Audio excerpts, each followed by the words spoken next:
لوگ بنیاد سے وہیں سے ختم کر دیں. ہمارے پاس یہیں پر یہیں رامپور میں بہت اچھے دوست ہیں, ان کے ساتھ میں بہت میوچل کوآپریشن کے بہت سی چیزیں رہتی ہیں. شیعہ ایکٹیوسٹ ہیں امیر ہاشم صاحب. ایک دن میں نے ان سے کہا کہ ہاشم صاحب اپنے لڑکوں کو اپنے یہاں شیعہ بھیجیے دعوت کی فیلڈ میں, ہمارے ساتھ میں غیر مسلموں کو دعوت کی. تو کہنے لگے کہ دعوت تو بہت اچھی چیز ہے اور آپ ٹھیک کہہ رہے ہیں, بالکل ہونا چاہیے, لیکن پہلے ہم آپ بیٹھ کے یہ تو طے کر لیں کہ کس بات کی دعوت دینی ہے, پھر اس کے بعد پھر دعوت کا کام ہو آگے. بات تو بنیادی انہوں نے کہی اپنی طرف سے کہ بھئی یہ ان کا پہلے ہمارے آپ کے بیچ میں طے ہو جائے کہ حق کیا ہے, دعوت اس کے بعد ہو. تو میں نے ان سے کہا کہ ہاشم صاحب طے یہ جلدی نہیں ہوگا, صدیوں سے طے ہو رہا ہے, آج تک نہیں ہوا. اسے طے ہوا ہے کہ بات کو چھوڑیے, بات کو طے کریں گے, بغیر طے کیے بھیجیے. اگر آپ نے نہیں بھیجا اور سب سنی لوگ دعوت کے میدان میں نکلتے رہے تو سب سنی بنتے رہیں گے, شیعہ کوئی بنے گا ہی نہیں. اور اگر آپ بھی کچھ کو بھیجیں گے تو کچھ شیعہ بھی بنیں گے, اور ہمیں کوئی آبجیکشن نہیں, کوئی اعتراض نہیں, کچھ لوگ شیعہ بنے گا. تو ہماری وسعت اتنی ہونی چاہیے, ہمیں واقعی اعتراض نہیں. جب وہ مسلمان ہیں, اللہ کے دین کا کلمہ پڑھتے ہیں, بعض چیزیں ہم آپ کی نظر میں ان کی غلط ہے, بعض چیزیں ان کی نظر میں آپ کی غلط ہے. جب کامن کاز پہ جڑیں گے تو پھر اختلاف کے اوپر گفتگو ہوگی, ختم ہو جائیں گے. جب مشترک بنیادوں پہ اکٹھے ہوں گے. وہاں پر کانپور میں ایک پروگرام تھا, اس میں درمیان میں پروگرام بہت سے لوگ تھے, درمیان میں ایک ساتھ کہیں جیسے ایک ہی جگہ سے آئے ہوں, بیچ میں ایک بہت بڑی اچھی خاصی تعداد اور درمیان میں آ گئی. بات کو معلوم ہوا کہ شیعہ لوگ تھے, کسی پروگرام سے وہ آ رہے تھے, وہ بھی آ کے شریک ہوئے قریب. ختم ہو گیا تو اس کے بعد پھر ہم لوگ سب لوگ چلے گئے. ہم نے لوگ یہ ہوا کہ کھانا وانا کھا لیں, نماز کو تو کافی دیر ہو گئی ہے ظہر کی, بعد کو پڑھ لیں گے, جماعت اب نہیں ملے گی, اپنی جماعت کر لیں گے یہیں پر, پہلے کھانا کھا لیا جائے. یہ بات ہو ہی رہی تھی کہ اذان کی آواز آئی. میں نے کہا اذان تو ہو رہی ہے کہ قریب میں ہی, بالکل قریب میں. تو انہوں نے کہا شیعہ مسجد ہے. تو میں نے پوچھا بولے مسلمانوں کی ہے یا نہیں ہے, مسلمان ہے نہیں ہے؟ تو انہوں نے کہا کہ ہاں تو ہے لیکن شیعہ ہیں. میں نے کہا بھی میں تو وہی پڑھوں گا مسلمان, یعنی ویسے پڑھ لیتا آپ نے یہیں پہ پڑھ لیتا, لیکن اس بات کے اوپر تو اور خاص طور سے وہیں پہ پڑھی جائے گی جہاں آپ لوگ کہہ رہے ہیں کہ ہم نہیں یہاں وہاں نہیں پڑھی جا سکتی. تو میں نے کہا میں تو وہیں پڑھوں گا جا کے نماز. اور پھر سارے لوگ چل دیے, سب نے کہا کہ چلیے جب آپ کہہ رہے ہیں. یہ وہ پورا گروپ ملا وہاں پر نماز, جو یہاں آئے تھے اس بات کو معلوم ہوا تھا کہ شیعہ تھے جو بعض. اب انہوں نے دیکھا اتنی اچھی خاصی اتنی بڑی بہت سے لوگ 20-25 تھے, جو باقی اور زیادہ تر جا چکے تھے, وہاں پہ رک جانے والے 20-25 تھے. تو انہوں نے کہا یہ 20-25 آج پہلی بار یہ سنی جو ہیں یہ آئے مسجد کے اندر چلے آ رہے ہیں, اور وضو کرنے کے لیے گئے. تو وہ جلدی سے انہوں نے بڑے ادب سے بڑے احترام سے, اس وقت جماعت کھڑی ہو رہی تھی, ہم سب کو آگے کھڑا کیا, آگے کی صف میں جگہ دی ہوئی, خود جلدی سب لوگ پیچھے ہٹ گئے. لوگوں نے اپنے جو کچھ اختلاف ہے اس حساب سے, اس اختلاف کے حساب سے انہوں نے اپنے مسلک کے اعتبار سے نماز پڑھی. سنیوں نے زور کی نماز تھی, پڑھ چکے, پڑھنے کے بعد یہ لوگ پیچھے ہٹ گئے. ہم لوگ کہ ہم اپنی سنتیں پڑھیں گے. ان کی جمع ہوتی ہے ظہر کے ساتھ عصر کی نماز ہوتی ہے, فوراً بعد شیعہ حضرات ملا کر پڑھتے ہیں. نماز ختم ہوگی اس کے بعد فوراً ہی امام جو تھے وہ پڑھتے, عصر کی پڑھتے. تو اب جب ہم لوگ جیسے پیچھے ہٹنے لگے وہ فوراً مڑے امام صاحب. انہوں نے مجھ سے کہا, ہم لوگوں سے کہا کہ آپ حضرات جائیے گا مت, اپنے نماز کے بعد آپ حضرات جائیے گا مت, لیکن اب ہم ذرا سے پوری کر لیں نماز اپنی. انہوں نے اپنی عصر کی جماعت پڑھی, باقی لوگوں نے پیچھے سنتیں پڑھی. اس کے بعد وہ آئے عصر پڑھنے کے بعد,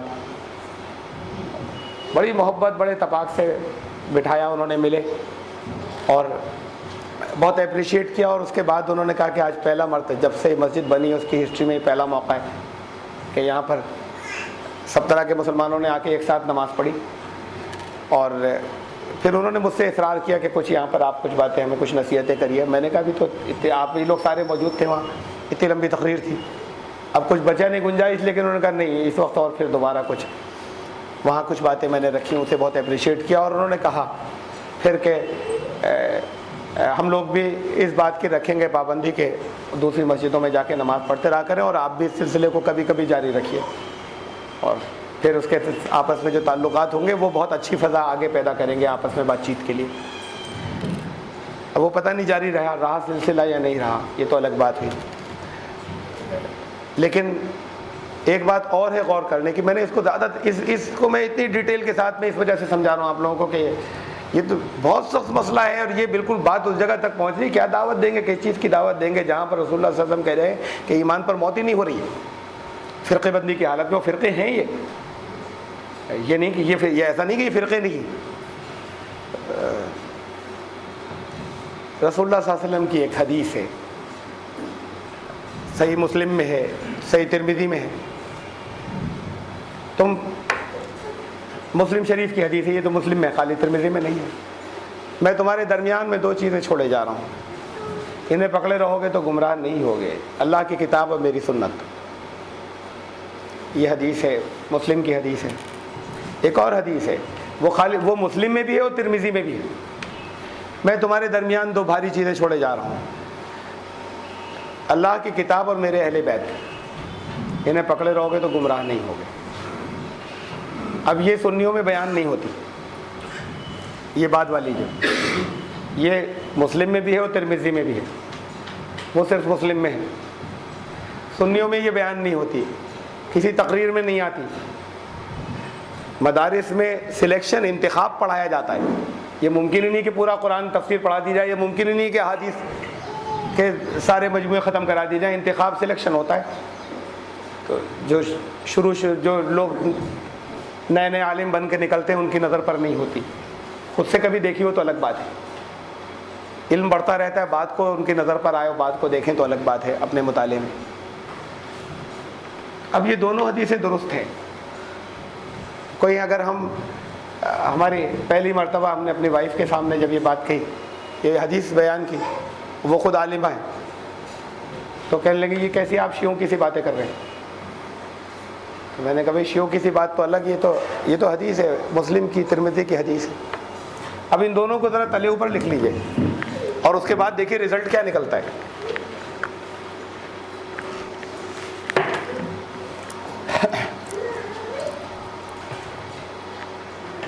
ہندی میں لکھ دوں، کامن ہو جائے گا سب کے لیے۔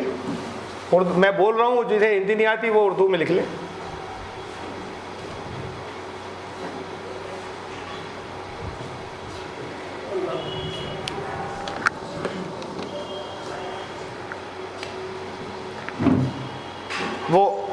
یہ بالکل صحیح الفاظ نہیں ہے، میں شارٹ کر کے لکھ رہا ہوں۔ میں تمہارے درمیان دو بھاری چیزیں چھوڑے جا رہا ہوں، شارٹ کر دیتا ہوں، دو بھاری چیزیں چھوڑے جا رہا ہوں۔ لکھ لیجئے، آپ جنہیں بول رہا ہوں اردو والے اردو میں لکھیے، میں تمہارے درمیان دو بھاری چیزیں چھوڑے جا رہا ہوں۔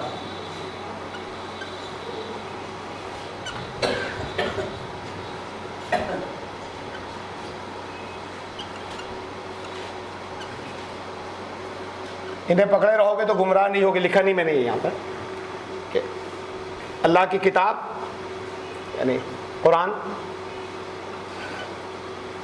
اور میری سنت۔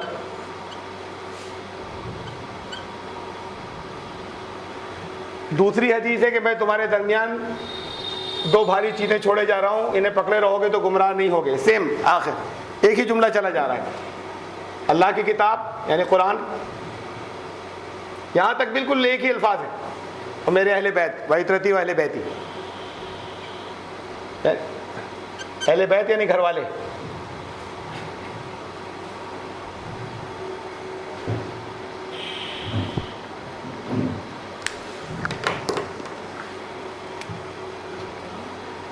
اب یہاں تک کا حصہ کامن ہے، مشترک، اتنا دونوں میں۔ میں تمہارے درمیان دو بھاری چیزیں چھوڑے جا رہا ہوں، انہیں پکڑے رہو گے تو کبھی گمراہ نہیں ہوگے، اللہ کی کتاب یعنی قرآن اور میری سنت۔ میں تمہارے درمیان دو بھاری چیزیں چھوڑے جا رہا ہوں، انہیں پکڑے رہو گے تو گمراہ نہیں ہوگے، اللہ کی کتاب اور میرے اہل بیت۔ اللہ کی کتاب قرآن یہاں تک تو کامن ہے، حدیثیں دونوں ٹھیک ہیں، دونوں صحیح حدیثیں ہیں. یہ نیچے والی تو یہ زیادہ جگہ آئی ہے، وہ کم جگہ ہے. اگر دونوں ٹھیک ہیں اور یہاں تک کا حصہ بالکل مشترک اور کامن ہے، تو اس کا مطلب یہ دونوں بھی ایک ہی بات ہے. ورڈز الگ الگ ہیں لیکن بات ایک ہی ہے.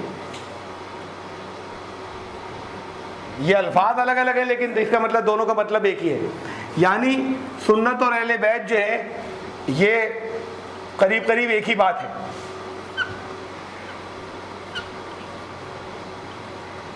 یعنی اور آگے میں کہہ رہا ہوں، سنت وہ زیادہ ریلائبل ہوگی اور معتبر ہوگی جو اہل بیت سے آئے.